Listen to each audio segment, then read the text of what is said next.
This video is for class 8. We are continuing chapter 7 sound. So we will start from the part terms related to sound wave, that is from page number 115 from your book. To describe a sound wave, the following terms are used, like amplitude. When a sound wave propagates through a medium, the particles of the medium get displaced from their mean position. यानी कि हम लोग को सबसे पहले पढ़ना होगा कि वेव क्या होता है और साउंड कैसे ट्रैवल करता है। तो यहाँ पर अब देखिए दो तरह का वेव है, that is called transverse wave, जिसको हम लोग ग्राफ में जब रिप्रेजेंट करते हैं तो हम लोग उसको ऐसे फॉर्म करते हैं। यहाँ पर ये इसको बोला जाता है क्रेस्ट और इसको बोलते हैं ट्रफ। यानी कि ट्रांसवर्स वेव में वेव की मोशन में साउंड ट्रैवल करता है सोर्स से।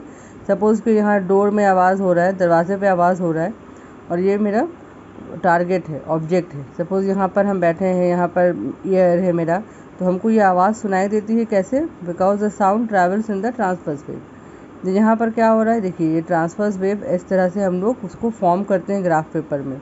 जिस पोर्शन जो ग्राफ पेपर में हम लोग डायमेंशन बनाते हैं इसको बोलते हैं मीन पोजीशन। यहाँ पर जो मीन पोजीशन से अबव जाता है वेव उसको बोलते हैं क्रेस्ट और जो बिलो जाता है दैट इज़ कॉल्ड ट्रफ, माने इस मोशन का नाम है। अब हम लोग क्या देख रहे हैं, एक वेव ऐसे कंप्लीट हो रहा है, मीन पोजीशन से साउंड वेव ऐसे ट्रैवल करता है और वापस मीन पोजीशन में आता है, फिर दोबारा वेव बनाता है, फिर मीन पोजीशन में आता है, फिर ये वेव बनाता है, फिर मीन पोजीशन में आता है। तो इस तरह से साउंड प्रोपागेट करता है, इसको बोलते हैं ट्रांसवर्स वेव। और एक और है, इसका नाम है लॉन्गिट्यूडनल वेव। लॉन्गिट्यूडनल वेव में क्या होता है, जैसे कि आप लोग की बुक में भी बना हुआ था ये डायग्राम, ट्यूनिंग फोक जैसे काम करता है, जिसमें साउंड का पार्टिकल्स जो है, आवाज़ जब प्रोड्यूस होती है तो साउंड पार्टिकल्स एयर के मीडियम में, एयर पार्टिकल्स है तो वो क्या होगा, कंप्रेस होता है। फिर उसके बाद वाला जो एयर पार्टिकल्स है वो रेयरफैक्शन, यानी कि उसमें लो प्रेशर रहता है, यानी उसमें उतना फोर्स डेवलप नहीं होता है। फिर साउंड यहाँ आता है, माने वेव्स यहाँ आता है, जिसकी वजह से ये पार्टिकल्स दोबारा कंप्रेस हो जाता है। तो ये कंप्रेशन है और ये रेयरफैक्शन है। ये रेयरफैक्शन में क्या हो रहा है, साउंड वेव अभी ट्रैवल नहीं किया है, कंप्रेशन के आगे वाला पोर्शन रेयरफैक्शन कहलाता है।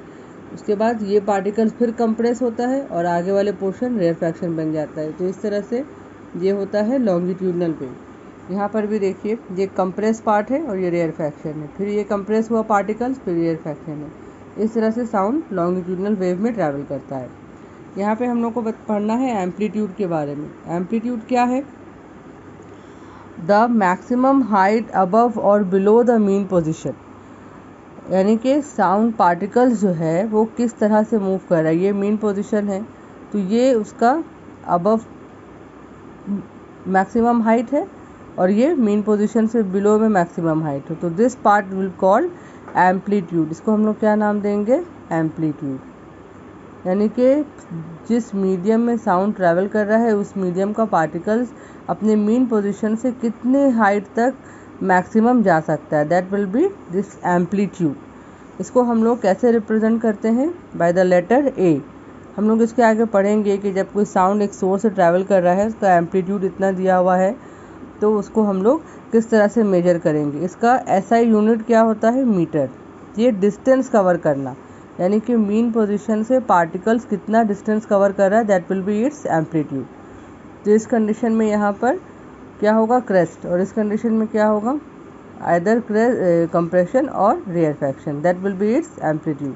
मीन पोजीशन से कितना ट्रैवल कर रहा है पार्टिकल्स। यहाँ पर इसका डेफिनेशन देखिए बुक में, the maximum displacement of a particle from its mean position is called amplitude of the wave. ये है मीन पोजीशन, इससे कितने हाइट तक वेव गया है, पी पॉइंट तक। तो यहाँ एम से लेके पी पॉइंट तक क्या है, ये एम्पलीट्यूड है और उसका यूनिट क्या है, metre. So that is the definition of amplitude. और the second one is time period. अब हम लोग क्या देख रहे हैं कि साउंड दो तरह से ट्रैवल किया है ना। यहाँ पर देखिए ये अगर ये एक वेव बना रहा है, ये सेकेंड वेव बना रहा है, तो टाइम पीरियड का मतलब क्या है, the time taken by the oscillating body. जो बॉडी मूव कर रहा है that will be called oscillating body. यानी वन वेव कंप्लीट करना, इसको हम लोग वन ऑसिलेशन कंप्लीट करना भी बोलते हैं। Time taken by the oscillating body to complete one wave cycle. यहाँ पर देखिए मीन पोजीशन से ऐसे मूव किया पार्टिकल्स, फिर वापस मीन पोजीशन में आया, दैट इज़ वन वेव, जो रेड पेन से मार्क किया हुआ है। तो एक पार्टिकल्स को कितना टाइम लगता है वन कंप्लीट ऑसिलेशन करने में या वन कंप्लीट वेव बनाने में, that will be its time period, that is called denoted by capital T and its unit is second. यहाँ बुक में आपके डेफिनेशन दिया है, the time taken by the particles of a medium to complete one wave is called time period of the wave. यानी कि एक पूरा wave complete करने में उसको कितना टाइम लगता है यहाँ O पॉइंट से S पॉइंट तक आने में, तो that will be its time period. इसको हम लोग कैसे मेजर करते हैं, सेकेंड में मेजर करते हैं कि एक सेकेंड में साउंड वेव कितना, जो पार्टिकल्स है वो कितना बड़ा साउंड वेव बना रहा है, that will be its time period. ना थर्ड वन इज फ्रीक्वेंसी। अब फ्रीक्वेंसी क्या है, टाइम पीरियड से रिलेटेड है। फ्रीक्वेंसी यानी कि पर सेकेंड कितना वेव फॉर्म करता है, मैंने जो पार्टिकल्स है, साउंड पार्टिकल्स है, वो पर सेकेंड एक सेकेंड में कितना वेव बनाता है। सपोज एक सोर्स से जो साउंड निकल रहा है वो यहाँ पर देखिए, first wave, second wave, third wave, यानी कि 3 वेव साइकिल बना रहा है एक सेकेंड में। कितने सेकेंड में, एक सेकेंड में। तो ये क्या हो गया, उसका फ्रीक्वेंसी हो गया, एक सेकेंड में 3 वेव बना सकता है। और ये साउंड, ये अलग सोर्स से साउंड आ रहा है, ये कितना वेव बना रहा है, 1 2 3 और 4, ये 4 वेव साइकिल कंप्लीट कर सकता है। ये सोर्स से जो साउंड आ रहा है इसका फ्रीक्वेंसी है 4 हर्ट्ज। इसको हम लोग लिखते हैं हर्ट्ज, यानी HZ, capital H small z, that is its unit. Hertz its unit of frequency and it is represented as small f। इसको हम लोग स्मॉल f के जरिए डिनोट करते हैं।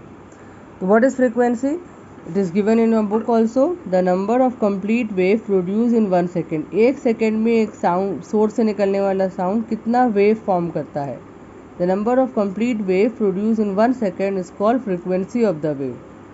टाइम पीरियड में क्या बताया था कि एक वेव बनाने में कितना टाइम लगता है, वो उसका टाइम पीरियड है। लेकिन फ्रीक्वेंसी क्या है कि एक सेकेंड में, एक पर्टिकुलर टाइम आपको बता दिया है कि एक सेकेंड में कितना वेव फॉर्म कर सकता है, क्योंकि हम लोग क्या जानते हैं कि विद इन सेकेंड्स हम लोग को कुछ साउंड सुनाई दे सकता है। सो एक सेकेंड के अंदर कितना वेव फॉर्म हो रहा है उस सोर्स ऑफ साउंड का, that will be it's frequency. The fourth one is wavelength. Now what is wavelength? The distance between two consecutive compression or rarefaction is called wavelength of the wave. Consecutive का क्या मतलब है कि जैसे यहाँ पर अभी हम लोग डायग्राम में देखें कि यहाँ पर देखिए ये एक सोर्स है, S means source, source of the sound. यहाँ से कुछ आवाज़ आ रही है तो उसका क्या होगा, साउंड पार्टिकल्स कंप्रेस होगा, कंप्रेस होगा, उसके बाद वाला पार्टिकल रेयरफैक्शन करेगा, फिर उसके बाद का पार्टिकल्स कंप्रेस होगा, then it will again rarefaction happen. So यहाँ बता रहा है कि वेव लेंथ, अगर लॉन्गिट्यूडनल वेव है तो लॉन्गिट्यूडनल वेव के कंडीशन में क्या होगा, distance between one successive, distance between 2 consecutive compression और रेयरफैक्शन। कॉन्जिक्यूटिव का मतलब एक के बाद एक, यानी कि यहाँ पे यानी कि हम लोग क्या देख रहे हैं कि वेव लेंथ, यानी कि जो एक वेव कंप्लीट करने में जो डिस्टेंस कवर करता है, वो पार्टिकल जो डिस्टेंस कवर करता है, that is called the wave length. अब यहाँ पर उसको हम लोग कैसे रिप्रेजेंट कर सकते हैं, लिख कैसे सकते हैं, the distance between 2 consecutive compression और rarefaction is called wavelength. यानी कि एक कंप्रेशन और एक रेयरफैक्शन के बीच में जितना लेंथ होता है, that is called the wave length of that sound particle. It is also defined as the distance covered by the wave in a time in which a particle of the medium completes one vibration. इसका मतलब यही है कि एक particle एक wave बनाने में जितना डिस्टेंस कवर करता है उसको हम लोग वेवलेंथ बोलते हैं। It is denoted by a Greek letter called lambda. इसको हम लोग ऐसे लिखते हैं, it is written like this, it is called lambda। और इसका यूनिट क्या होता है, मीटर, क्योंकि ये डिस्टेंस कवर कर रहा है इसीलिए इसको मेजर कैसे करते हैं, मीटर में मेजर करते हैं। Now the next one is relationship between time period and frequency. तो हम लोग क्या जानते हैं कि number of vibration in T second is 1, यानी कि अगर वाइब्रेशन हो रहा है, सपोज़ यहाँ पर ये वेव्स बना रहा है, तो ये इतना वेव्स बन रहा है, टोटल नंबर ऑफ वेव्स जो है वो जो टाइम बता रहा है कि इतना नंबर ऑफ वेव्स जो है वो बनता है। टाइम पीरियड हम लोग किसको बोलते हैं कि अगर एक वेव बनाने में कितना टाइम लग रहा है। तो यहाँ पर देखिए number of vibration in T second is equal to 1, that is called the time period. Time period क्या है, एक वेव बनाने में कितना टाइम लगा। अब क्या बता रहा है, number of vibration in 1 second. अगर टी सेकेंड में एक वेव बना था तो एक सेकेंड में कितना वेव बनेगा, 1/t, दैट इज कॉल्ड। यहाँ पर क्या बता रहा है, number of vibration in 1 second. 1 second में कितना वेव बना, 1/t। तो ये क्या हो गया, number of vibration in 1 second है क्या, ये फ्रीक्वेंसी का डेफिनेशन है। जिसका मतलब क्या है कि हम लोग टाइम पीरियड और फ्रीक्वेंसी का क्या रिलेशन निकालें यहाँ पर, कि frequency is equal to 1 time period. So frequency is presented as small f and time period as capital T. So this is the relation between frequency and time period. अगर किसी sound wave का frequency बता दिया है और time period बता दिया है तो इसका रिलेशन कैसा होगा, f is equal to 1/t.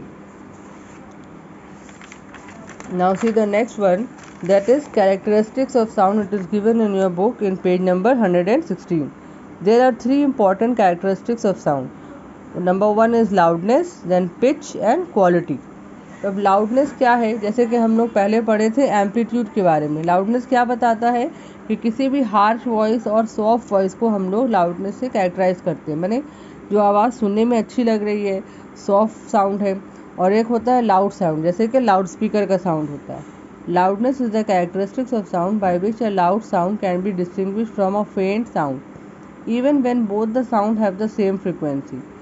Same frequency यानी कि एक सेकेंड में कितना वेव बना रहा है वो साउंड, वो सिमिलर हो सकता है, लेकिन कुछ आवाज़ सुनने में अच्छा लगता है, that is soft sound, and some are harsh, that is loud sound. तो ये हम लोग कैसे मेजर करते हैं, by the help of amplitude. जिस साउंड वेव का एम्पलीट्यूड जितना ज़्यादा होगा वो उतना ही ज़्यादा लाउड साउंड प्रोड्यूस करता है। तो एम्पलीट्यूड के बारे में हम लोग क्या पढ़े थे कि एम्पलीट्यूड मतलब क्या है, मैक्सिमम हाइट अबव और बिलो द मीन पोजीशन, यानी कि एक वेव बनाने में मीन पोजीशन से पार्टिकल्स कितनी मैक्सिमम हाइट तक जाता है, that will be it's amplitude. तो ये जो डिस्टेंस है, ये जो एम्पलीट्यूड है, वो अगर इसका कितना है 1 मीटर है, सपोज़ ये इसका एम्पलीट्यूड 1 मीटर है और इस वेव का एम्पलीट्यूड 0.5 मीटर है, तो इसका मतलब क्या है कि ये जो साउंड है ये इसका सॉफ्ट साउंड होगा, मुझे सुनाई देगा सॉफ्टली, और ये क्या है, इसका एम्पलीट्यूड 1 मीटर है, तो ये एक हार्श साउंड का वेव है।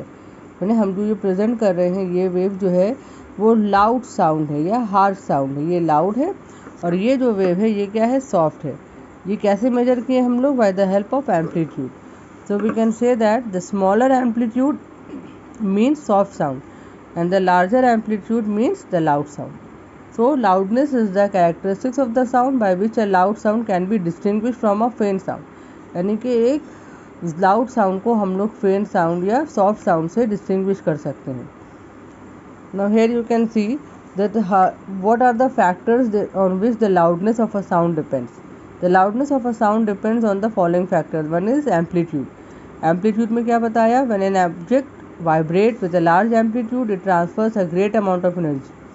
Hence the energy received by air is more, so the sound we heard is louder. So loudness is directly proportional to the square of the amplitude. जितना ज़्यादा amplitude होगा उतना ही ज़्यादा लाउड साउंड हमको सुनाई देगा।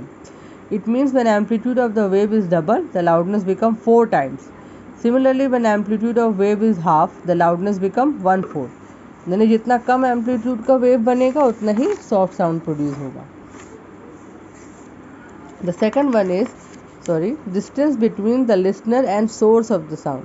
यानी कि हम लोग क्या देखते हैं, जो दूर से जितनी आवाज़ आती है उतनी आवाज़ धीमी हो जाती है, जितने करीब में, माने कि यहाँ पर सोर्स है, यहाँ पे से आवाज़ आ रही है और यहाँ पे मेरा ईयर है, लेकिन अगर यही डिस्टेंस बढ़ा दिया जाए, ये सोर्स दूर हो जाए और यहाँ पर ईयर है, तो क्या होगा, जो दूर से आवाज़ आ रही है वो उसका लाउडनेस कम होगा, दैट विल बी लो, और जो करीब से आवाज़ आ रही है that will be more loud.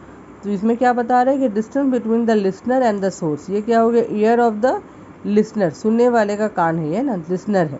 Loudness depends inversely of the distance between the listener and the source of the sound. Inversely यानी कि अगर सोर्स दूर है तो लाउडनेस ज़्यादा होगा, अगर सोर्स जो है वो करीब है तो लाउडनेस सॉरी, सोर्स अगर करीब है तो लाउडनेस ज़्यादा होगा और सोर्स अगर दूर है तो लाउडनेस कम होगा, तो इन्वर्सली प्रोपोर्शनल होता है। Loudness is inversely proportional to distance.